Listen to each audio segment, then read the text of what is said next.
여러분 안녕하세요. 오늘은 우크라이나 전쟁의 경제적인 여파, 경제적인 파급 효과에 대해서 생각해 보도록 하겠습니다. 지금 러시아가 우크라이나 침공한 이래 글로벌 경제 전망은 모두 다 내려가고 있습니다.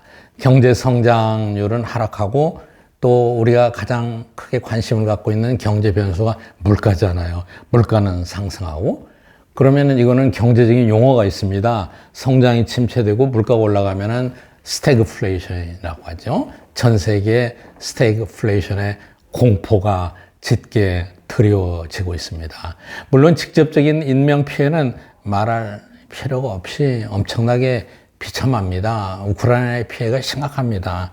유엔이 3월 27일 날 발표한 거는 지금까지 우크라이나에서는 약 1150여 명의 민간인이 사망했고 또 1800여 명의 민간이 부상당했는데 실제 통계는 이보다 훨씬 많을 것으로 예측되고 있습니다.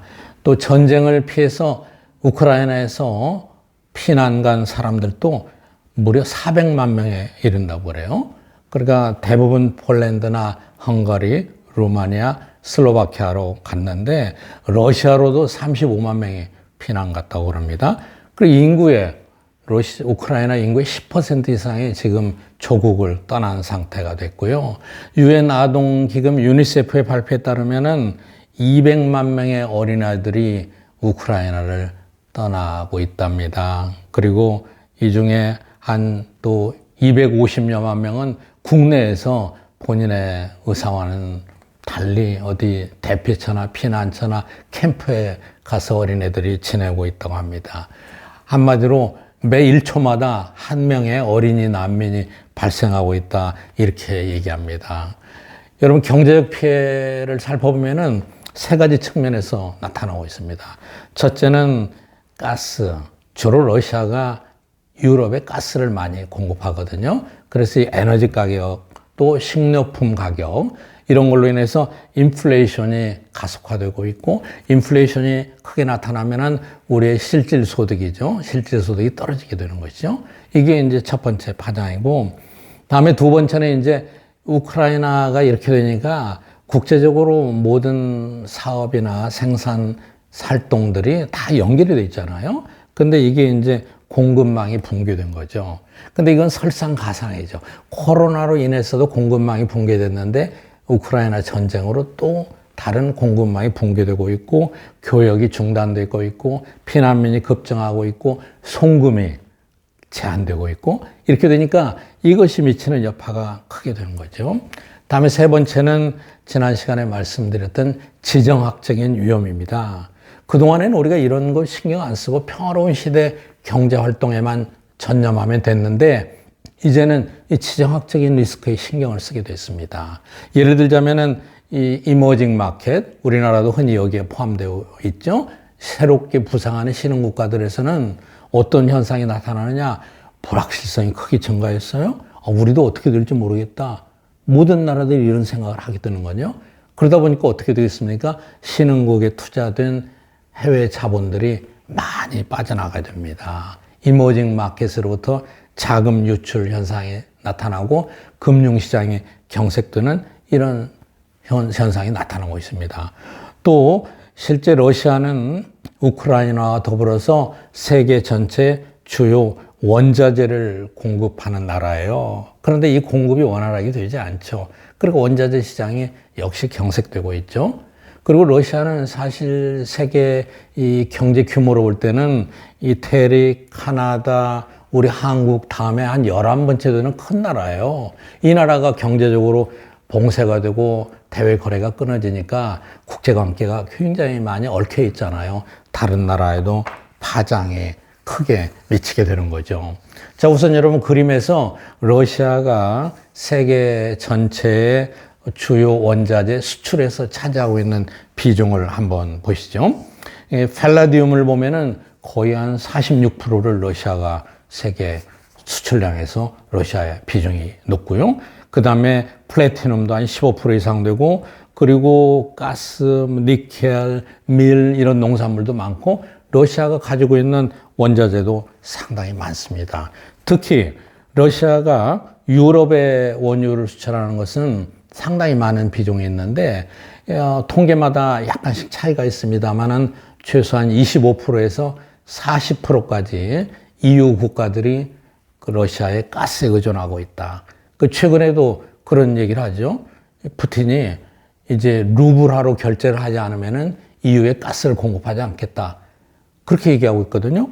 또 특히 이제 천연가스의 비중이 40%고 원유는 한 25% 되는데 이게 이제 러시아에 의존하고 있습니다.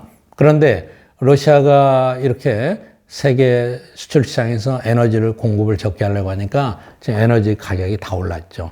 미국이 최근에 바이든이 비축된 원유를 하루에 100만 배럴씩 풀겠다. 이건 미국 역사상 처음 있는 일이죠. 그래서 세계 에너지 시장의 가격을 안정시키려고 노력을 하고 있습니다. 그리고 러시아는 이 주요 그 농산물을 많이 공급하고 있어요. 밀. 우크라이나도 농산물 밀 수출이 세계에 차지하는 비중이 10%나 된다고 합니다. 이렇게 해서 두 나라가 밀의 이 세계 공급량이 한 25% 정도 되는데 이렇게 되면 이제 농산물 가격도 크게 영향을 받게 되는 것이죠.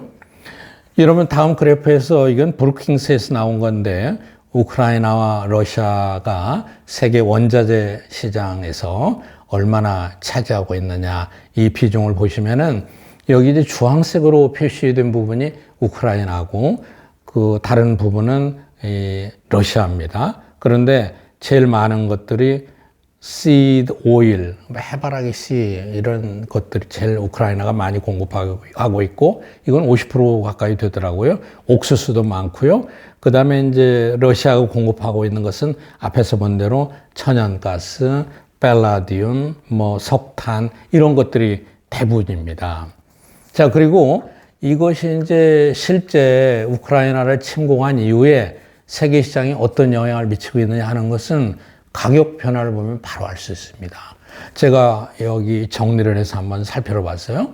우선 이제 원유 가격이 어떻게 변동됐나. 이 브렌트의 원유 가격 기준인데 한 배럴당 가격인데 여러분 보세요. 이 그림에 보시면 2022년에 마지막에 산처럼 팍 올라가 있죠. 이게 지금 우크라이나 전쟁 때문에 확 튄 겁니다. 사상 최고 가격으로 한때는 120달러가 넘었습니다. 그 다음에 또 하나는 이제 천연가스인데요. 천연가스는 두 가지로 나눴습니다. 주황색으로 표시된 부분이 EU에서의 천연가스 가격이에요. 그런데 어떻습니까? EU에서 천연가스 가격이 폭등해 버렸죠. 이게 이제 우크라이나 전쟁 때문에 나타난 겁니다. 그 다음에는 이제 옥수수하고 밀인데 이거 역시 우크라이나 전쟁 이후로 계속해서 가격이 폭등하고 있습니다. 여기 이제 위쪽에 주황색으로 표시된 부분이 밀의 가격이죠. 그 다음에 이제 여러 가지 금속 가격도 우크라이나 전쟁 이후로 폭등하고 있는 게 이 그림을 통해서 나타나고 있습니다. 어떤 언론에서는 이게 우크리플레이션이다. 우크라이나로 인한 인플레이션이다. 이렇게 얘기하고 있습니다. 자, 이런 여러 가지 여파로 이미 일부 예측 기관에서는 올해 세계 성장률이 0.5%포인트 떨어질 거다. 대개 한 4% 예측했는데 3.95, 또 3.9 예측한 데서는 3.8%대로 떨어질 거다. 이렇게 얘기하고 있고, 국가별로 보면은 미국은 그래도 자급자족이 가능한 나라라서 피해가 좀 적고요. 그리고 주로 이제 피해가 EU 지역에 많이 나타나고 있고요. 또 한국도 원자재를 주로 수입하는 나라이기 때문에 이 우크라이나 전쟁이 지속되고 원자재 시장이 안정되지 않으면은 한국도 큰 타격을 보게 될 겁니다. 또 특히 우리나라의 경우에는 안보 문제가 중요한 이슈로 제기되고 앞으로의 지정학적인 리스크를 고려하면은 경제적인 부담이 클 수밖에 없는 것이죠. 여러분 어떻습니까? 푸틴은 이미 미국에서는 전범으로 됐고 푸틴은 이미 권좌에서 내려와야 된다고 비난하고 국제적으로 러시아 푸틴을 비난하는 사람이 굉장히 많습니다. 하루빨리 전쟁이 끝나고 평화가 유지되고 세계 경제도 안정화되면 좋겠습니다. 여러분 감사합니다.